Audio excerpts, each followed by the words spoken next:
За та бүхэндээ өнөөдрийн мэндийг хүргье. Парламентийн засаглалтай улс оронд хууль боловсруулж батлах, хоёрдугаарт нь хуулийн хэрэгжилтийг хангах, хуулийн чанарыг сайжруулах тул энэ хууль тогтоомжийн тухай хууль бол маш чухал амин сүнс нь болж байгаа. Энэ хуулийн нэмэлт өөрчлөлтийг оруулж ирээд хилцүүлж байгаа явдалд бол санаачилсан гишүүдэд бас баярлж байгаагаа илэрхийлье. 2024 оны 6 сарын 5-нд Монголын парламент нэг өдрийн дотор 240 хуулийг баталж ирсэн. 2 минутанд бараг нэг хууль. Тэгэхээр парламент бол олон хууль батлах нь чухал биш, чанартай хууль батлах нь чухал юм а гэдэг зарчим агуулга энэ нэмэлт өөрчлөлтөөр байгаа гэж бодож байна. Ер нь 3 том асуудал бол энд харагдаад байгаамаа.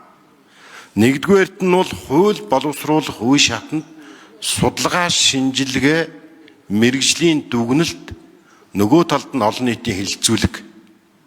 2000-аас 2024 оны парламент бол парламентийн үед боловсруулсан 254 хуулийн дөнгөж 40% нь олон нийтийн хэлэлцүүлэг хийгдсэн, 60% нь хийгдээгүй байна гэдэг тоо мэдээ явж байна. Тэгэхээр олон нийтийн хэлэлцүүлгийг хийх, тэр дундаа орон нутгийн иргэдийг энэ хууль боловсруулах үе шатанд ямар нэг хэлбэрээр оролцуулах тэр боломжийг хэрхэн нээсэн бэ гэдэг зүйлийг би энд тодруулж асуумаар байна. За хоёрдугаар асуудал энэ яаралтай горим.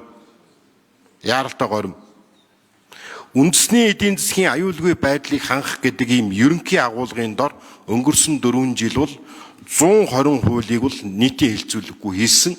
Үүнийх нь 45 нь бол яаралтай горимоор орсон. Яаралтай горимоор жишээлх юм бол ард замын төгжрлийг бууруулах, гэр хорооллыг орон сууцуулах хууль гэдгийг иргэдээс санал авалгүйгээр яаралтай горимоор баталсан. Энэ хуулийн заалт бол хүний эрхийг зөрчиж байна. Хувийн өмчийг булааж авах хууль болсон байна гэд Монгол улсын үндсэн хуулийн цэцэд 2024 онд би бол хандж ирсэн. Хүний эрхийн асуудлыг өнөөдөр энд ярьж байна, маш зөв. Гэтэл энэ яаралтай горим гэдгийн цаана хүний эрхийн асуудлыг хөндсөн хуулиуд батлагдж байна. Энийг хэрхэн хязгаарлах юм бэ гэдэг асуултыг асууя. 3 дугаарт нь шаардлагатай тохиолдолд гэдэг юм дагалдах хууль байгаа. 2022 оны төсвийн тухай хуулийг дагаж 100 гаруй хууль дагалдах хууль болгож нэмэлт өөрчлөлт оруулж ирсэн. Үүнд нь анхдагч хуулиуд байсан. Тэгэхээр парламент өөрөө хариуцлагатай байя гэвэл засгийн газрын ч тэр, хууль санаачлагчийн ч тэр энэ хуулийн чанарыг сайжруулах дээр онцгой анхаарч бид нар ажиллах шаардлага байна гэж бодож байна. Хамгийн сүүлд нь бол энэ хуулийн хэрэгжилтийн асуудал. 5 жил гэдэг бол урт хугацаа. Парламент, улсын хурлын тамгын газар өөрийн төсөвдөр хуулийн хэрэгжилтийг үнэлэх энэ төсвийн менежмент хамт өргөн барих хэрэгтэй. Хэн энэ хуулийн хэрэгжилтийг үнэлэх юм бэ гэдэг нь тодорхойгүй байдаг. Яамдууд нь үнэлэх юм уу? Улсын хурлын гишүүд нь үнэлэх юм уу? Ямар төсвөөр үнэлэх юм? Хэн үнэлэх юм бэ? Зохион байгуулалтын асуудал нь тодорхойгүй байдаг. Энэ дээр ямар тодорхой байдал орж ирж байгаа юм бэ гэдгийг асууя.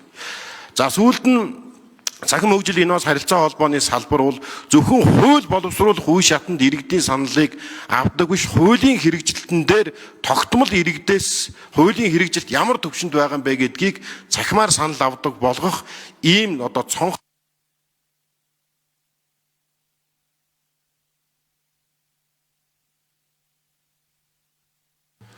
За улсын хурлын даргын зөвлөх Эндрийн 4-р микрофон.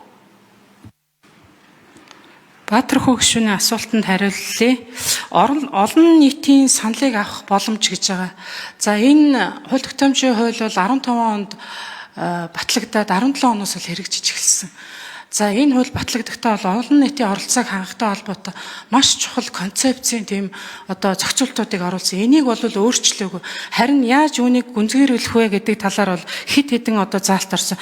Тухайлбал энэ хууль хэрэгжиж эхлэх юм бол хууль санаачлагч өөрийнхөө вебсайтад хуулийнхаа төслийг тавихын зэрэгцээ эрх зүйн мэдээллийн одоо нэгдсэн сан гэж байдаг. Бид нар legal info гэж нэрлэж заялсан. Үүн дээр бол заавал одоо нэгдсэн байдлаар тавих одоо шаардлагатай болно.